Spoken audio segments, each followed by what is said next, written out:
여호와는, 여호와라고 하는 이 이름은 스스로 계시는 분이다라고 하는 그러한 의미에서 유래가 된 거예요. 지존하시고 전능하신 이 여호와, 그분이 나의 목자가 되시니, 목자와 양의 관계 속에서 내가 목동일 때에 양을 지키는 그 마음이 어떠한지에 대한 것을 경험하고, 오직 목자는, 여러분, 목자는 어디에 관심이 있겠어요? 양에게만 관심이 있는 거예요. 주님이 누구에게만 관심이 있어요? 택함 받은 백성들에게, 구원받은 저와 여러분들에게, 오직 저와 여러분들에게만 관심이 있는 거예요. 우리 어렸을 적, 저와 여러분들이 어렸을 적도 다 경험했고, 우리의 자녀들을 키우면서도 경험하셨죠. 운동장에서 달리기 할 때, 그 이제 운동회 할 때 말이죠. 아이들이 이렇게 가잖아요. 달리기 하잖아요. 여러분의 시선은 누구에게만 있어요? 우리의 자식들에게, 우리의 손주들에게 꼴찌를 하거나 넘어지거나 하면 앞에서 아무리 잘 달리는 아이에게 관심 있는 게 아니에요. 너 혹시 넘어졌으면 안타까운 마음으로 내가 대신 차라리 뛰었으면 좋았을걸, 막 이런 마음으로, 여러분, 안타까운 마음으로 그 오직 그 아이의 걸음걸음에 그 초점 맞추어져 있어서 오직 우리의 자녀들에게, 우리의 손주에게, 우리의 부모님이 우리들에게 그렇게 양육해서 여기까지 이르렀단 말씀이에요. 근데 하나님은 어떤 분이세요? 저와 여러분들을 얼마나 사랑하시는지에 대한 것은 아직도 우리가 다 이해가 안 되는 거예요. 하나님 우리를 얼마나 사랑하시는지 이해가 되십니까? 이해되시는 것 같지만 얼마큼이라 그래야 될까요? 진짜 우리가 이거 아주 가느다란 이 샤프심이 있는데, 우리가 하나님을 아는 지혜에 대해 있어서, 하나님을 아는 지식에 있어서 안다고 하는 것이, 여러분 여기 보여요? 제가 지금 점 하나를 찍었는데 이해도 미치지 못할 것이에요. 그래도 여전히 하나님은 지금 이 시간에도 우리를 보고 계시고, 우리의 모든 상황도 알고 계시고, 우리의 모든 것을 알고 계시고, 아들아 딸아 잘 왔다, 아들아 딸아 나의 사랑 나의 어여쁜 자야, 일어나서 함께 가자. 머지않은 날, 인생의 겨울도 지나고 비도 그치고 파란만장했던 삶이 끝나는 그날이 반드시 오고, 하늘로부터 우리 주님이 다시 오시는 그날이 있을 뿐만 아니라, 여러분 오늘의 이 말씀과 같이 주께서 내 원수의 목전에서 내게 상을 차려주시고, 그동안 살아오면서 많은 괴롭고 슬픈 일도 있었고, 우리를 억울하게 하는 일도 있었고, 지금도 세상에 살아가면서 불법과 불의가 판을 치면서 저 악인들을 왜 저렇게 내두실까, 저렇게 악인들은 왜 잘 되는 걸까, 마음에 많은 부딪힘이 있잖아요. 그럴 필요도 없어요. 하나님은 공의로우신 분이시기 때문에, 사랑이시지만 공의로우신 분이기 때문에 악에 대하여서도 반드시 심판하시는 분이십니다. 근데 이게 무서운 거예요, 사실. 또 우리가 누군가에게 억울한 일을 행했다든가 다른 사람들에게 힘들게 했다든가 하는 것도 주님이 물으실 수 있으니까, 살아있는 것이 감사한 게 뭐예요? 다 청산하고 갈 수 있는 시간이어서 감사한 거예요. 다른 사람들의 악한 것, 불의한 것, 다른 사람들이 나에게 억울하다, 억울하게 했다라고 하는 것만 생각하지 마시고, 그 모습을 보며 내가 다른 사람에게 이렇게 한 일은 없었을까? 너희가 대접을 받고자 하는 대로 대접하라 하셨는데, 저 사람이 나를 이렇게 무시하고, 저 사람이 나를 이렇게 짓밟고, 저 사람이 나를 이렇게 힘들게 하고 괴롭게 하고, 정말 너무 억울해서 눈물로 밤을 지새우는 여러분, 혹시라도 누군가 여러분에게 그렇게 힘든 게 한 사람이 있다고 한다면 무엇을 생각해야 되냐면, 혹시라도 내가 다른 사람에게 이렇게 한 일은 없을까, 이것을 볼 수 있는 지혜가 있기를 축복합니다. 그러니까 원망할 게 없어요. 누구도 원망할 게 없고, 저 사람은 나의 거울과 같구나, 주님께서 이 상황 속에 나를 보게 하시는구나 하니까 범사에 감사가 되는 거예요. 사랑하는 성도 여러분, 우리는 맨날 내 입장에서만 생각하면서 나를 힘들게 했던 원수, 나를 억울하게 했던 그 사람, 평생을 잊지 못하고 가슴에 응어리진 채 미움과 분노로 몸에 병이 들 정도로 그렇잖아요.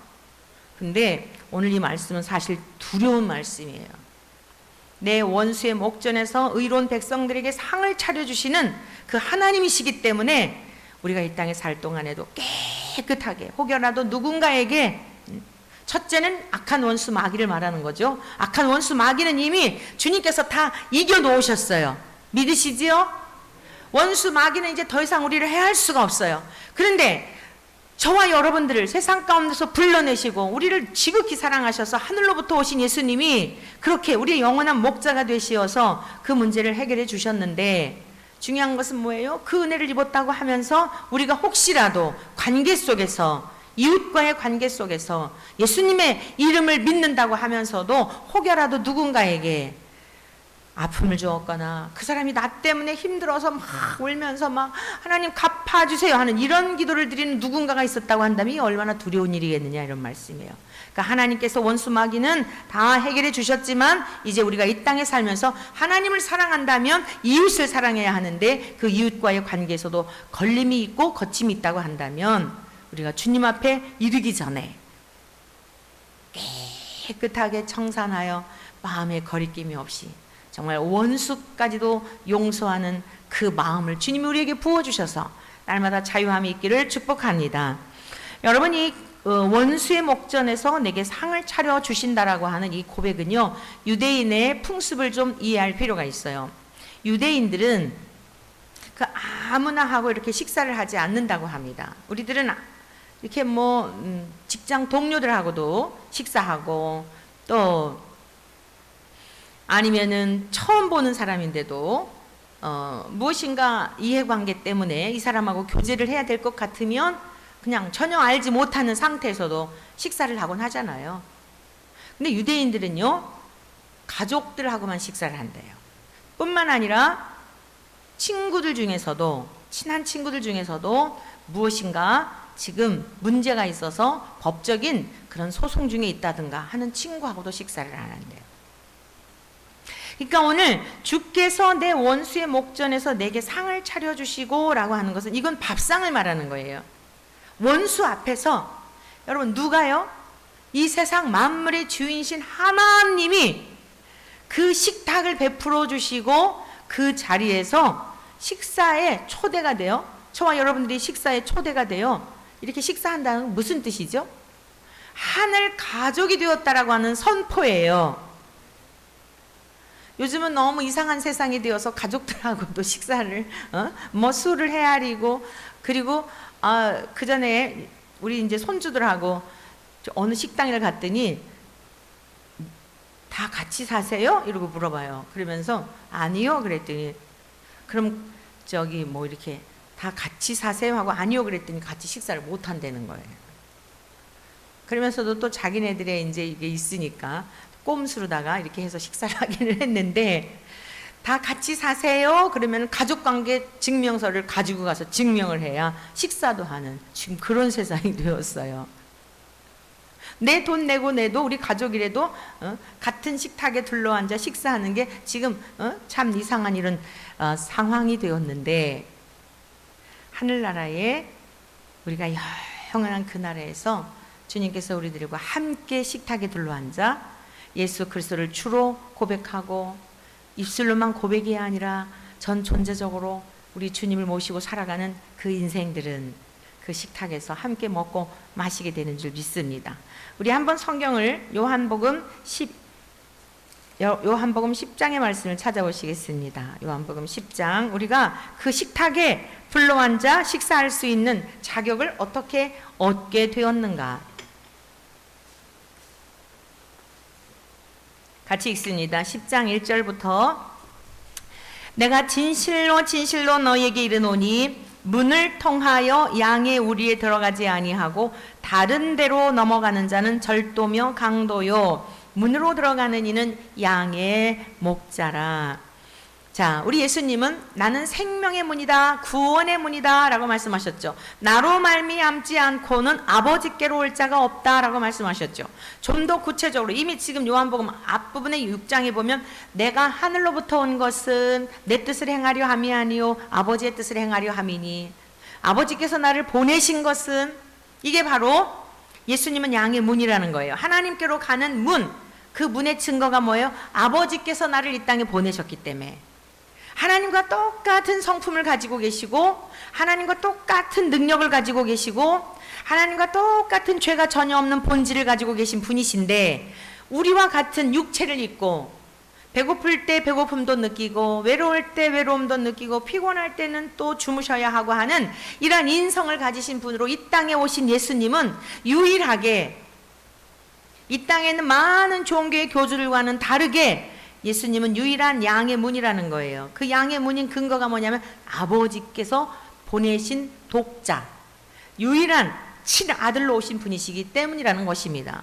동의하십니까? 그래서 문으로 들어가는 이는 양의 목자라. 문지기는 그를 위하여 문을 열고 양은 그의 음성을 듣나니 그가 자기 양의 이름을 각각 불러 인도하여 내느니라. 여러분, 하나님의 말씀이 들려질 때에 주님의 말씀으로, 성경을 읽을 때에 주님의 말씀으로 믿어지십니까? 어떨 때는 막 말씀이 콕콕 찔러 여러분 괴롭게 하는 그러한 순간도 있으니까, 근데 그 음성을, 주님의 말씀을 들을 때 찔림을 받으면서도 튕겨져 나가지 않고 맞습니다, 아멘입니다 라고 인정하십니까?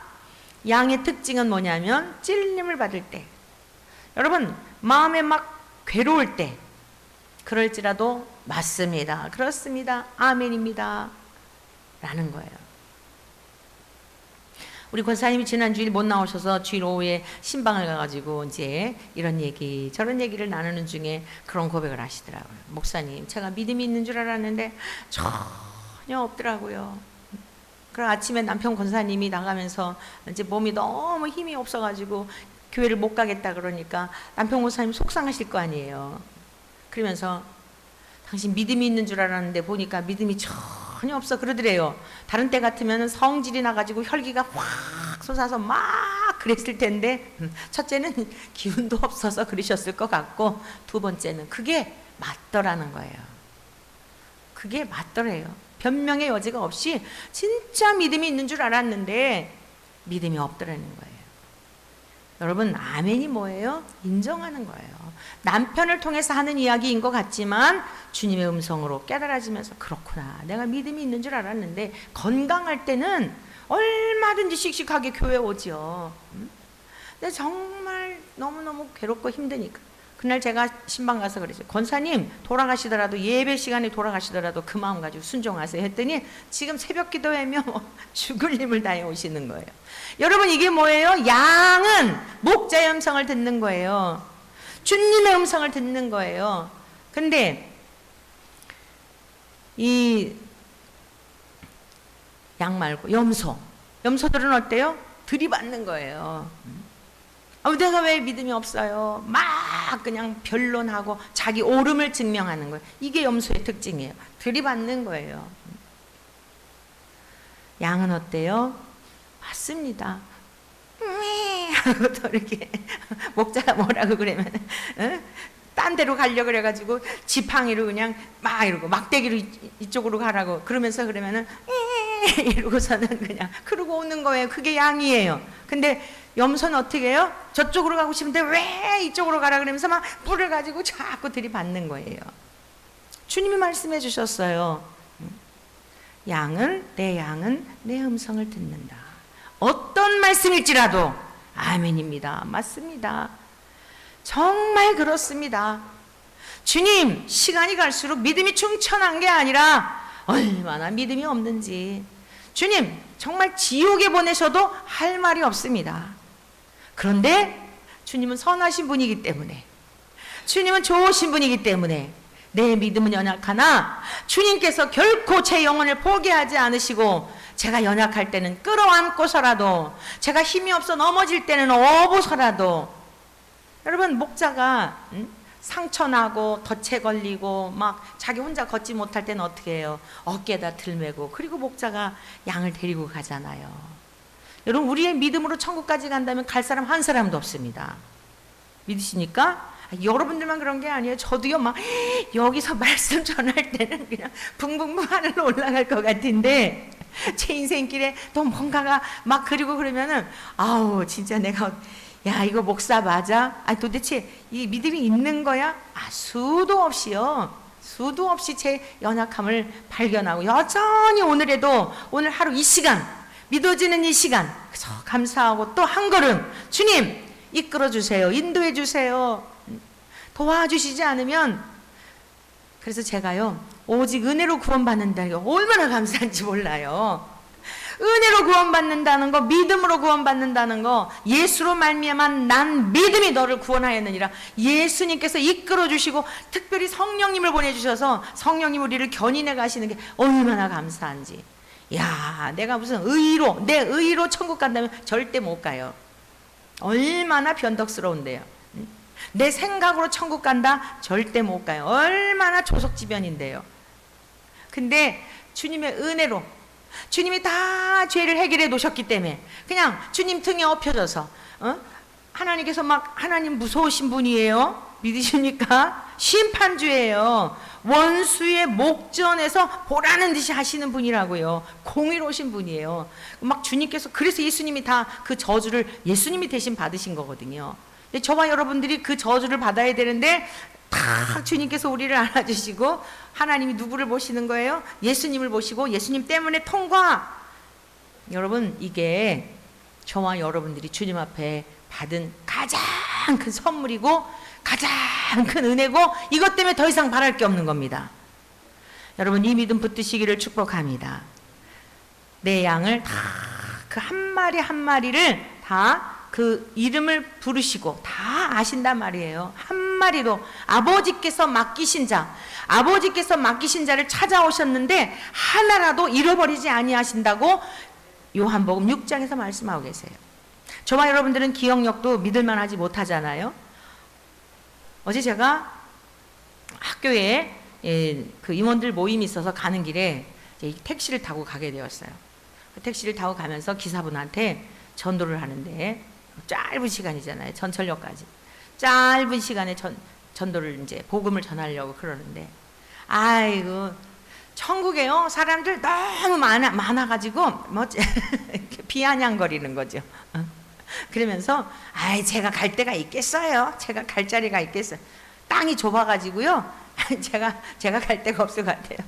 아유 그냥 계속 그냥 비아냥거리면서 뭐 누구 뭐 아무개 목사 어쩌고 이러면서 여러분 하나님 나라는 광활한 땅입니다. 가도 끝이 없어요. 걱정할 일이 없어요. 이런 세상이 아닙니다. 믿으십니까? 그래서 다 기억하고 계세요. 아무리 많은 인생들이 할지 걱정할 거 없어요. 여러분들의 가족들 이름, 여러분들의 자녀 키우면서 그 자녀 이름을 잊은 적 있으신가요? 물론 정신이 이렇게 좀 나중에 이제 이 뇌에 세포들이 죽었을 때야 그렇지만 여러분 우리도 자녀를 멀쩡한 정신 가지고는 잊은 적이 없듯이 12명이든 24명이든 부모가 자식을 잊겠어요? 하나님은 세상에 창조주세요.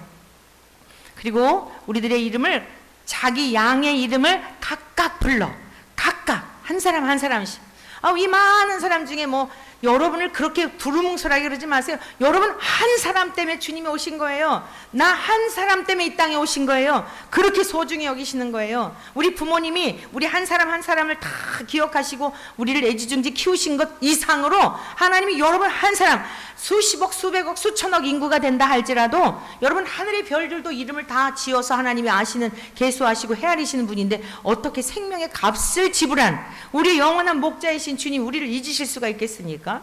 그래서 너무 감격스러운 거예요. 여러분 그분과 늘 이렇게 동행하며 살아가시기를 축복합니다. 이제 세월이 지나니까요 점점 세월이 이렇게 지나면서 유익이 뭐냐면요 나이가 들어갈수록 육신의 부모님의 마음도 많이 헤아리잖아요.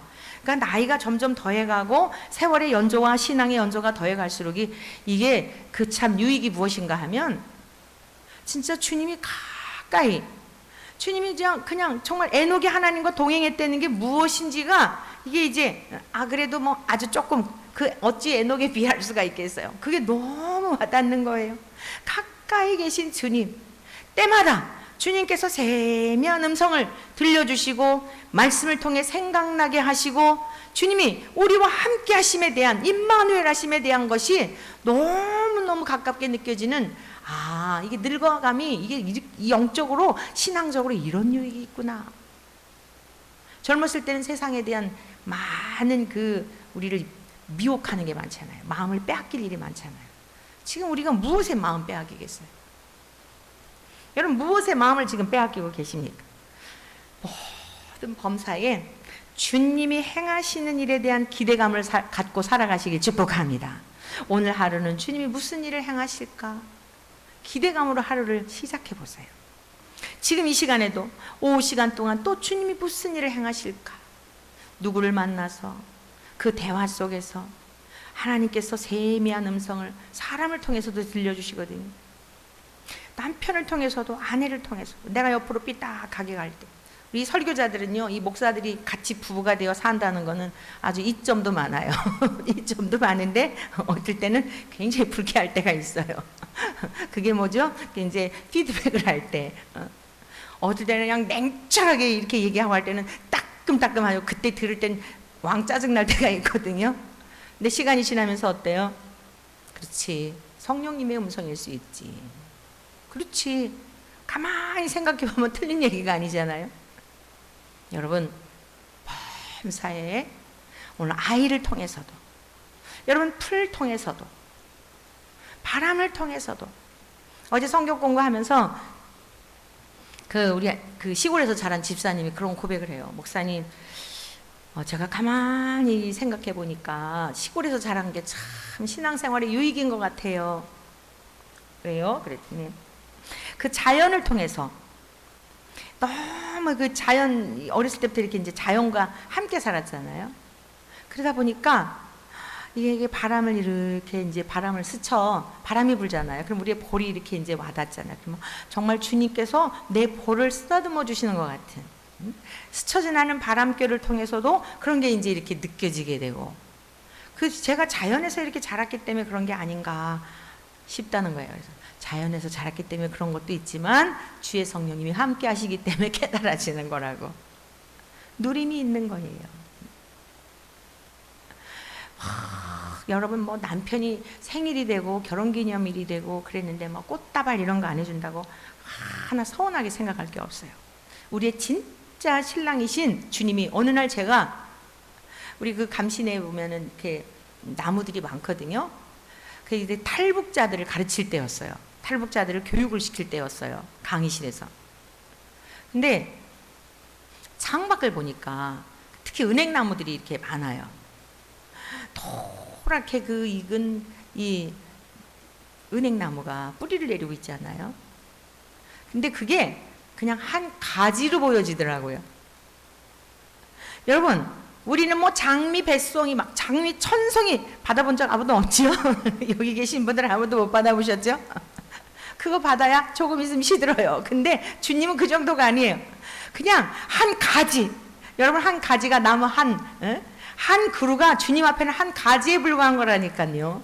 이 세상의 모든 동산에 있는 모든 걸 다 우리를 위해 주신 거예요. 믿으십니까? 뭐 불평할 게 뭐가 있어요? 뭐가 있어요?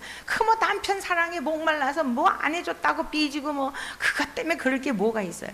여러분 마음 헤아려 주지 않아도 또 삐질 것도 없어요. 그래, 육신의 남편은 이렇지만 진짜 남편은 내 속의 생각까지도 다 아시지. 여러분, 하나님은 얼마나 섬세하신지. 어제 우리 어떤 집사님이 우리 선교사님 가정하고 저희 가정하고, 목사님 뭐 좀 이렇게 선교사님 가정 좀 대접해드리고 싶은데 뭐가 필요할까요? 그러면서 뭐 2차 저차 이렇게 하면 어떻겠냐 그랬더니, 이제 떡을 반말씩을 그렇게 찰떡을 해가지고 아침 식사 대용을 하라고 아마 이렇게 주문을 했나 봐요. 이제 주문을 해가지고 저녁에 이제 가니까 저희 집에도 배달이 돼서 있겠죠. 정 목사님이 감동을 해가지고 저한테 카톡이 온 거예요. 내가 오늘 볼 일 있어 밖에 나갔다가 들어오면서 그 떡집 앞을 지나가는데 그 송편이 있어가지고 그 송편을 먹고 싶은데 한 팩에 뭐 3,000원인지 뭐 2,000원인지 얼마인데 돈을 아끼느라고 그래서 그냥 지나왔는데, 그 떡이 그냥 그 떡 안에 싹 들어있는 거 없어. 하나님께서 어떻게 이렇게 내 생각까지도 아시지? 궁상 떨지 말고 잡수고 싶은 거 있으면 잡수시오. 왜 이렇게 궁상을 떨어? 그랬더니 아니 그냥 이렇게 내가 사 먹는 거보다 그냥 왔고 잊었겠죠. 낮에 있었던 일인데 저는 이제 저녁 양육이 있어 교회에 왔고 그 떡을 보는 순간 어떻게 이렇게 어떻게 이렇게 하나님 섬세하실까? 내가 그 송편 먹고 싶은 생각을 아시고 전혀 생각지 않은 그 송편을 보면 너무너무 감격해가지고 여러분 그 일이 하나 두 가지가 아니죠. 이건 우리들만의 얘기가 아니고 여러분들에게도 너무너무 많은 순간순간마다 뭐 떡만 먹이셔요? 여러분 떡만 먹이시고 술을 헤아릴 수가 없어요. 하늘에 나는 새를 먹이시는 그 하나님께서 우리네 인생을 그렇게 살피시는 줄 믿습니다. 왜 그렇죠? 우리 목자이시니까요. 목회자만이 아니라니까요. 선교사님만이 아니에요. 정말 저 선교사님 가정을 생각하면 생각할수록 신기하잖아요. 정말 우리 교회가 엄청난 일을 하신 거예요. 특히 그 사위님 갑자기 건강했던 분, 그것도요 제가 얘기를 들어보니 너무 기가 막히더라고. 그 우리 따님이 류하나 전도사님이에요. 지금 과태에서 이제 어머니 아버지도 선교사님이지만 따님은 이제 전도사님으로 또 섬기고 있고, 남편은 평신도시인데 고쳤지만 건장하잖아요. 그리고 생전 자기 건강을 믿고 병원을 안 다녔대요. 그런데 교회를 갔다 오는 길이었대나 차를 운전하고 가는데 아내가 볼 때, 우리 따님 전도사님이 볼 때 남편이 뭔가 약간 이상한 느낌을 받았나 봐요. 운전 중에. 그래서 병원을 가자 그러는데 내가 왜 병원에 가자 그런 거죠? 자, 근데요 지금 선교사님이 국내에 들어와 계시잖아요. 그래갖고 이제 그 센터를 이 따님이 살피도록 맡겼나 봐요. 근데 그 센터를 돌보면서 뭘 이렇게 바람이 불어가지고 안에다가 열쇠를 놓고 나왔다 그랬죠? 그래갖고서는 담을 넘어갔고 열쇠를 가지러 가다가 넘어져서 팔이 부러진 거예요. 그래서 병원을 가야 되잖아요. 그 바람에 병원을 갔는데 그 바람에 검진을 하게 됐대요. 이 심장, 이 관상동맥 막히거든요. 죽음 앞에 이르러서야 이제 그게 다 그렇게 된대요. 근데 아내가 팔이 부러져서 아내를 모시고 병원에 간 김에 검사 받았다는 거 맞죠? 그래서 발견이 됐대요. 여러분, 전도사님의 팔 부러진 것이, 우리 지금 선교사님 내외분이 치료차 한국에 들어온 것이 누구를 살리게 된 거예요? 사위를 살리게 된 거예요. 센터를 돌보느라고 그것도 열쇠를 바람 분 것도 뭐예요? 하나님이 다 놀라운 섭리예요. 팔 부러진 것만 생각하면 어떻죠? 아, 지금 내가 엄마 없는데 이거 돌봐야 되는데 이거 부러졌으니 어떻게 하죠? 여러분, 모든 범사를 하나님의 관점에서 보시기를 축복합니다. 모든 범사를. 그래서 모든 범사에 감사할 것밖에 없는 거예요. 너무너무 놀라운 거예요. 그 하나님이 무지한 우리네 인생들을 내버려두면은 죽게 되겠으니까, 아직 더 써먹어야 되는데, 사명이 있는데 내버려두면 안 되니까 기가 막힌 하나님의 방법으로, 자, 누가 눈치챘어요? 아내가 먼저. 이상하다. 같이 살았기 때문에 눈치채기도 했지만 그 안에 누가 계셔요? 성령님이 계시기 때문에 감지하게 하신 거예요. 뭔가가 이상하다. 옛날 같지가 않아.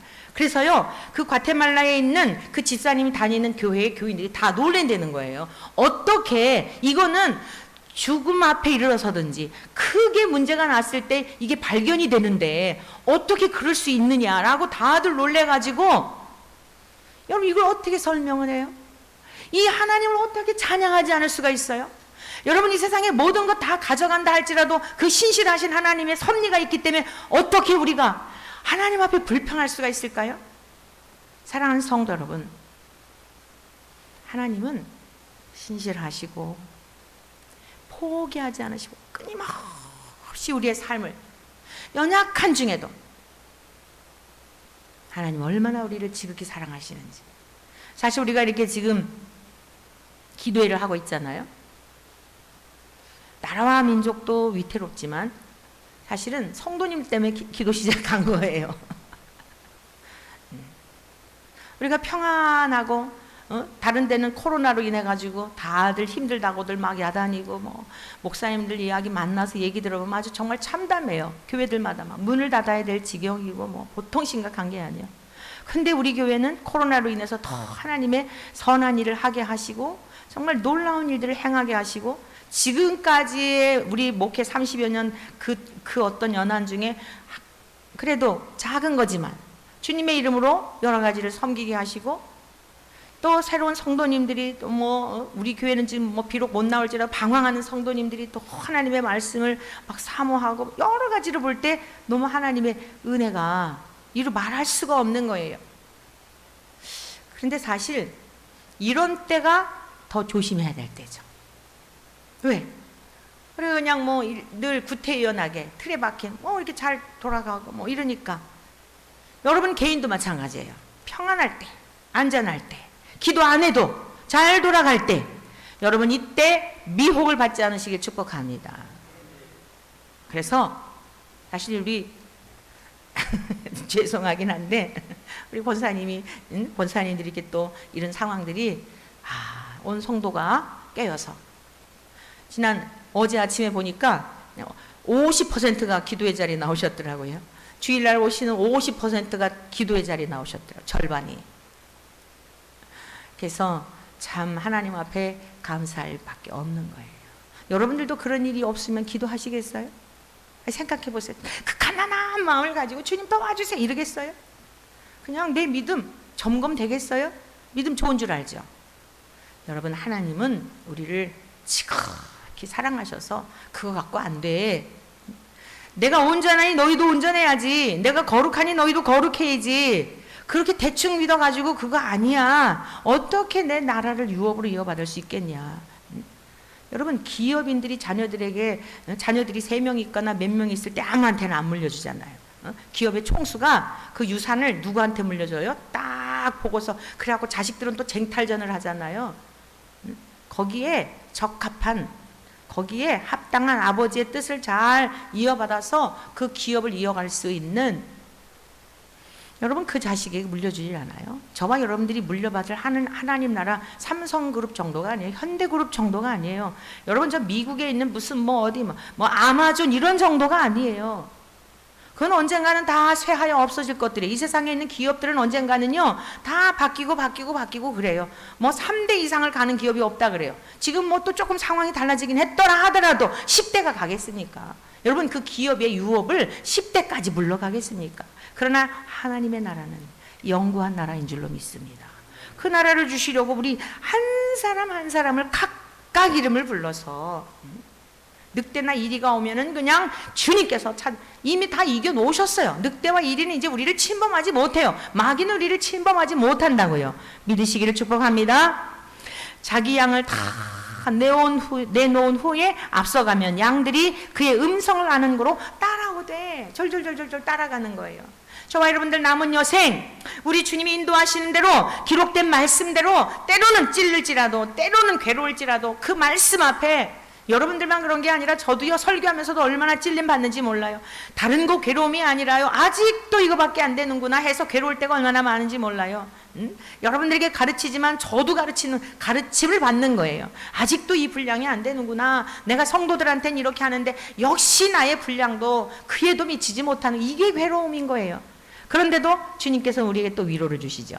바울 사도도 그런 고민을 했더라고요. 그래서 뭐라 그랬냐면 세상 근심은 하지 말래요.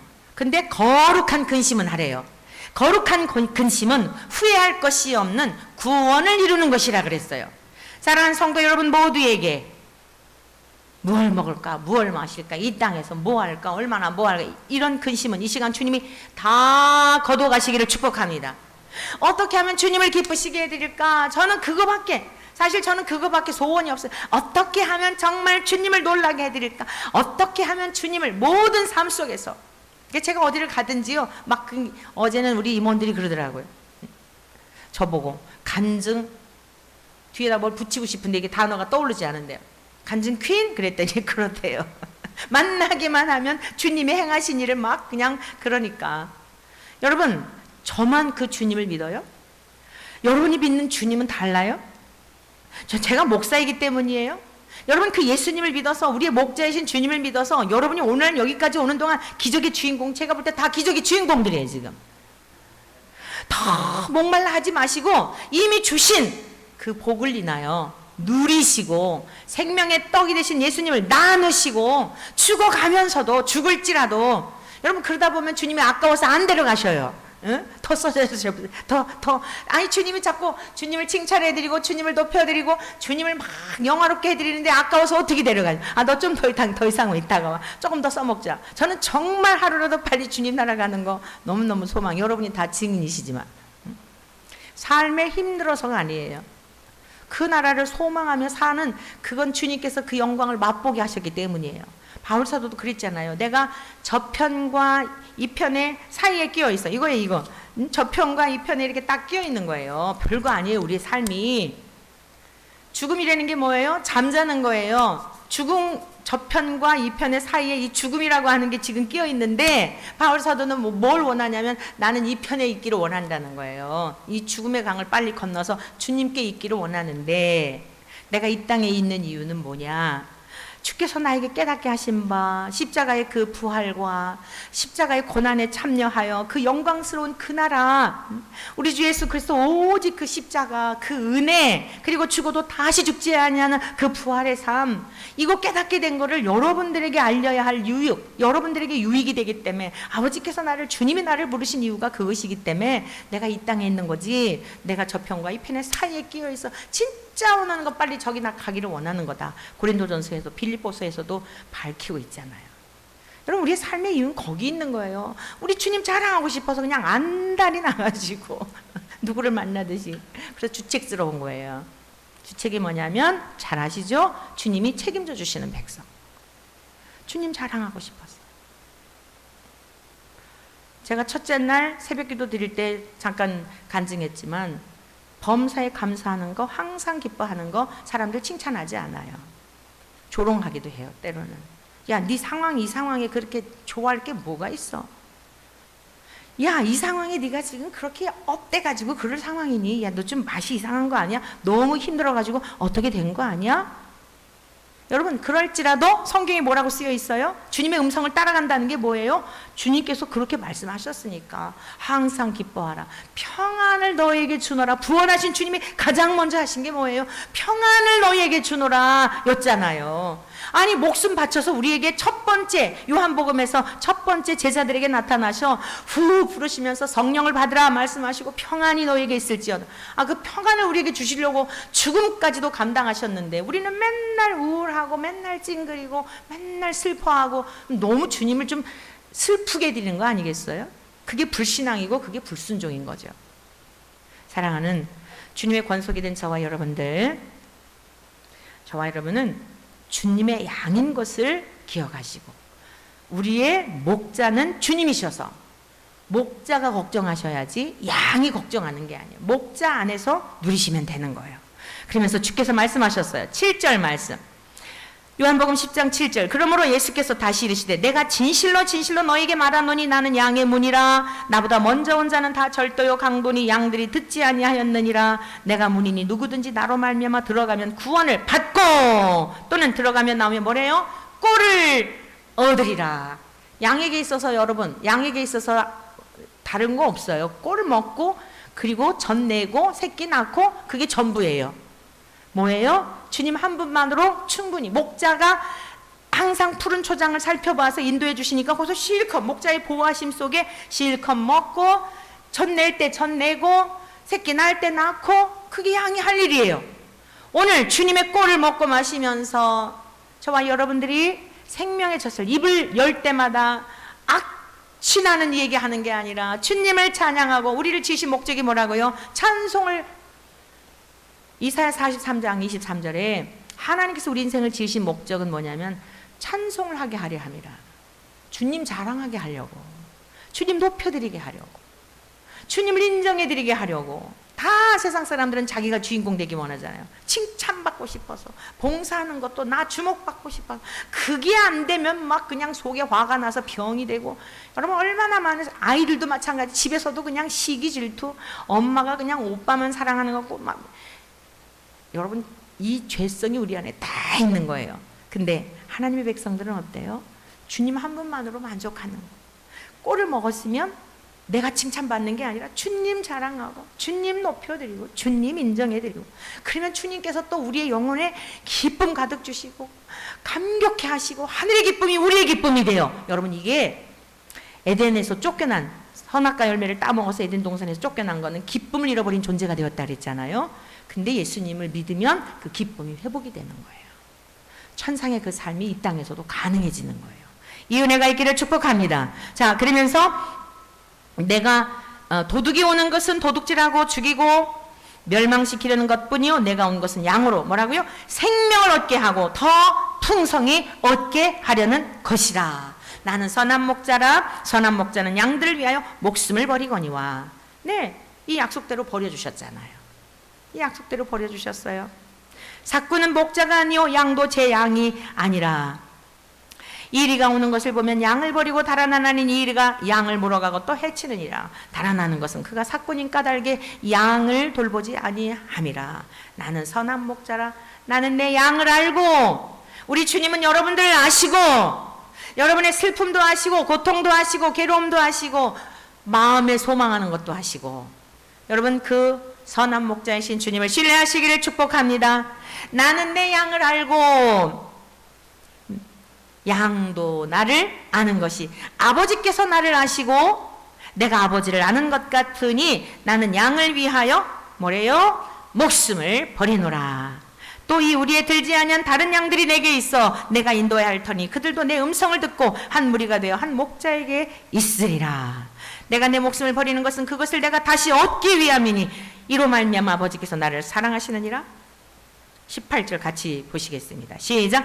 이를 내게서 빼앗는 자가 있는 것이 아니라 내가 스스로 버리노라. 나는 버릴 권세도 있고 다시 얻을 권세도 있으니 이 계명은 내 아버지에게서 받았느니라. 무슨 말씀이에요?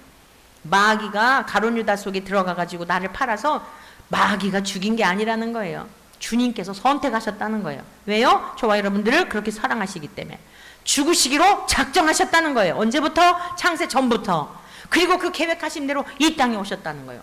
여러분 생각해 보세요. 세상이 창조되기 전부터 하나님께서 성자 예수님을 이 땅에 보내셔서 우리를 위해 목숨을 바쳐 죽으시기로 작정했다는 이 사실이 너무 감격스럽지 않으세요? 막 갑자기 그런 게 아니고 이 세상을 창조하시기 전부터 그 계획하심 속에, 그리고 그 아름다운 세상을 창설하시고 첫사람 아담은 오실자의 모형이라 그랬잖아요. 진짜 하나님을 경외하는 주님의 그 하나님 나라에서 그 밥상에 둘러앉아 밥을 먹고 그 식탁에 둘러앉아 영광을 누릴 저와 여러분들을 이 세상 가운데서 그 자격을 주시려고 세상 창조하기 전부터 그렇게 다 설계하시고 계획하시고 이루어지셨다는 게 얼마나 감사한지, 이걸 무엇로 표현을 할 수 있을까요? 그뿐만이 아니에요. 자, 시편으로 다시 돌아가 보겠습니다. 마지막 절. 기름을 내 머리에 부으셨으니, 기름을 내 머리에 부으셨으니, 이 기름을 머리에 부으셨다는 건 무슨 뜻인가 하면은, 유대인들은 이제 어떤 잔치를 배설을 하고 손님들을 이제 초청을 하겠죠. 손님들을 초청을 했을 때에 그 손님, 초청한 손님 중에서 가장 뭐라 그럴까, 이 존귀 여겨야 할, 존대해야 할 그 사람에게 머리에 기름을 부어서 주인이 오늘 이 잔치에서 이분이 가장 존귀한 사람입니다 라고 하는 그런 표로다가 머리에 기름을 붓는다 그래요. 잔치를 배설해 놓고 여러 손님들이 있는 중에 이리 오시지요. 이래갖고 그 주인이, 자, 이분은 이 잔치에 가장 귀한 사람입니다 라고 하는 표식으로 이렇게 기름을 붓는다, 이 말씀이에요. 우리가 어떤 존재라고요? 세상에서는 별 볼 일 없고, 세상에서는 사실 저와 여러분들이 이 세상 끝나도요, 주변에 몇 명이 여러분들을 위해서 기억할 것 같습니까? 그리고 그 얼마 동안 기억할 것 같습니까? 대부분의 인생들이 그래요. 그런데 우리 주님께서는 그 많은 인생들 가운데 특정한 그 사람들만이 아니라 구원받은 하나님의 백성들, 예수님을 목자로 모시고 살아가는 주님의 양들, 그 양들을 영원한 하나님 나라 잔치 자리에서 존귀하게 높여주시고, 자, 여러분 그 존귀한 하나님의 백성이 되었다면 이 땅에서도요 보장하시지 않겠어요? 보호하시지 않겠어요? 그 귀한 생명을 어떻게 기름을 부어서 내 잔이 넘치나이다. 그 인생을 어떻게 이 세상에서 하나님이 가만히 계시겠냐고요. 그래서 히브리서에 보니까 천사들을 부리는 종으로 우리에게 주셨다 그랬어요. 여러분 혼자가 아니에요. 천사가 항상 보고해요. 하나님 앞에. 오늘 막 믿음 아주 열심히 기도했습니다. 그래서 그 향로의 기도를 올려서 하나님께 올려드려요. 나라의 대통령만 되더라도 여러분 경호원들이 딱 생기잖아요. 대통령만 아니라 당 대표만 돼도 그런데요. 우리가 진짜 얼마나 믿음 없는지를요. 저 자신이 요즘 많이 회개하고 있어요. 진짜 얼마나 믿음이 없는지, 믿음이 얼마나 추상적인지. 하나님 저 멀리 계신 분이 아닌데 여러분들하고 이렇게 있는 것보다 더 가까이 계신데 너무너무 믿음이 없더라고요. 정말 요즘 저도 많이 주님께 회개해요. 제발 믿음이 실제가 되게 해주세요. 주님 정말 죄송해요. 하나님이 제일 속상해 하시는 게 무엇인가 하면은 믿음 없는 거거든요. 적은 믿음, 의심하는 믿음. 여러분 주님께서 제자들을 책망하셨을 때가 있는데 믿음이 없는 자들아, 믿음이 적은 자들아, 그때 책망하셨어요. 그때 책망을 받을 때 발끈발끈 하지 말고 그거 고쳐야 될 거예요. 그걸 고쳐야 그때부터 제대로 되는 거예요. 나보고 믿음 없다고 하는 사람은 목사님밖에 없어요. 이렇게 하면은 그 믿음 없는 거예요. 진짜 아직 안 죽었다 뜻이에요. 사람들의 말에 절대 여러분 미혹당하시면 안 돼요. 그 칭찬하는 말이 속으시면 안 돼요. 맞습니다. 옳습니다. 진짜 믿음 없습니다. 예수님이 제자들이요 오냐오냐 하시지 않았어요. 그냥 막 사탄아 내 뒤로 물러가라. 베드로를 향해서 얼마나 요즘으로 그러면은 인권 모독했다고 우리 주님 고발당하시고 2000년 전 오셨다 가시기 잘하셨어요. 예수님 경찰에 숱하게 고발당하셨을 거예요. 독사의 자식들아 화 있을진저 막 명예훼손으로요. 사랑하는 성도 여러분, 우리는 이 땅의 삶의 의미가 뭐예요? 끝절 내 평생의 선하심과 인자하심이 반드시 누가 그 사이를 끊을 수가 없어요. 반드시 나를 따르리니 내가 여호와의 집에 영원히 살리로다. 그 집에 들어가기 위해서 목욕하는 시간이라니까요. 고장난 거 고침받는 시간이에요. 응? 우리가 예배당에 오는 게 뭐냐면 고침받으러 오는 거예요. 그 예수님 계신 데 보면은 막 온갖 각색 병자들이 다 모였잖아요. 찔뚝찔뚝 하면서 오고 눈먼 소경도 오고 막 인산인해를 이루고 막 온 동네가 다 예수님께 모이고 이랬잖아요. 그게 우리들 모습이에요. 눈이 있어도 보지 못하고 귀가 있어도 듣지 못하고 신앙도 불균형을 이루고 찔뚝찔뚝하고 우리 저번에 주일날 이 권사님 댁 신방 가실 때 정인영 권사님이 얼마나 그 흉내를 잘 내시는지 김대중 대통령 흉내를 내시고 저 다리 왜 그 얘기가 나왔냐면 좀 학교에서 근무하실 때였는데 그 앞에 운동장에 와서 이렇게 걷는 분이 계셨나 봐요. 생각하기를 좀 건강할 때 열심히 좀 운동해가지고 그리고서는 그러지 그냥 건강할 때는 그냥 띵가띵가 하다가 이게 이제 쓰러지고 나서 그 수술하고 그냥 이러고 막 이거 흉내 내신 거였어요. 그 모습을 보면서 정신이 화들짝 들었다는 거죠. 건강은 건강할 때 지켜야 된다. 그러면서 그 흉내를 내시는데 얼마나 유쾌한 시간을 가졌는지 몰라요. 여러분 믿음도 우리가 맞습니다, 옳습니다 인정하는 게 뭐예요? 믿음이 있기 때문에 그러는 거예요. 그게 뒤집어 말하면 믿음이 없는 사람들은 듣지도 않아요. 튕겨서 나가버려요. 끝까지 주님께 붙어 있으셔야 돼요. 때리셔도 붙어 있어야 되고 너 나가 해도 안 돼요 주님. 전 천국에 꼭 가야 돼요 하고 꼭 붙어 있어야 돼요. 별 말씀을 다 하셔도 우리의 막 그냥 진짜 밤을 잘 수 없을 만큼 자존심 상해도 꼭 붙어 있어야 돼요. 말씀 앞에 순종해야 된다 말씀이에요. 순종이 뭐예요? 맞습니다, 옳습니다, 그렇습니다. 아멘입니다. 그게 아멘이에요. 자꾸 변명하려고 하지 말고 그래야 고침받는 거예요. 병원에 가서 선생님이 꼭꼭 찌르는데 아프잖아요. 그래서 아프다고 이렇게 아야 이러잖아요. 근데 아픈데도 꼭 참고 있으면 안 아픈 척하면 어떻게 되죠? 그 속에 병이 문드러지는 거예요.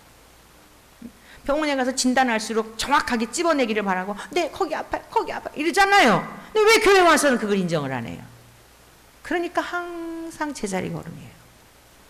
오늘 저와 여러분들은 보장받은 사람들입니다. 어떤 보장을 받았느냐? 한 식탁에 둘러앉는다는 건 뭐라고요? 식사 자리에 초대했다는 건 무슨 뜻이에요? 하늘 가족이 되었다는 뜻이에요. 그럼 하늘 가족이 되었다는 건 무슨 뜻이에요? 의로운 백성이 되었다는 뜻이에요. 의로운 자만 천국에 갈 수 있으니까, 의롭다 인정함을 받은 사람만 천국에 갈 수 있으니까, 여러분 이 믿음을 가지고 감격하며 사시기를 축복합니다. 자, 기름을 부으셨다는 건 무슨 뜻이에요? 존귀한 자가 되게 하셨다는 뜻이에요. 너희들 아무리 멸시하고 우스꽝스럽게 여기고 너희들이 그럴지라도 내 자녀야, 내 딸이야, 내 아들이야, 어디 너희들이.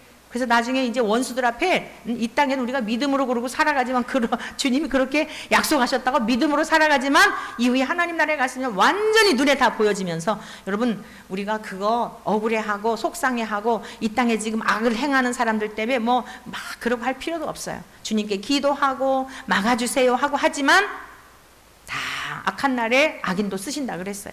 그리고 부지런히 열심히 기도하고 방비하고 하기 위해서 우리가 그러해야 하지만 우리들이 영혼이 깨끗하고 더 거룩해지고 더 온전해지도록 언제라도 우리 아버지 집에 영원히 그 집에 요한계시록에서 말씀하고 있는 다시는 눈물도 없고 슬픔도 없고 여호와 하나님의 장막이 하나님의 백성들과 함께 하시리니 우리가 그곳에서 함께 계시는 주님과 밥상에 둘러앉아 먹고 마시는 그날을 소망하면서 여러분 날마다 거룩함, 온전함, 조금 더 함량이 모자라지 않는 완전한 믿음으로 승리의 삶을 살아가고 주님의 기쁨이 되고 자랑이 되고 즐거움이 되는 우리 모두 되시기를 주의 이름으로 간절히 축원합니다.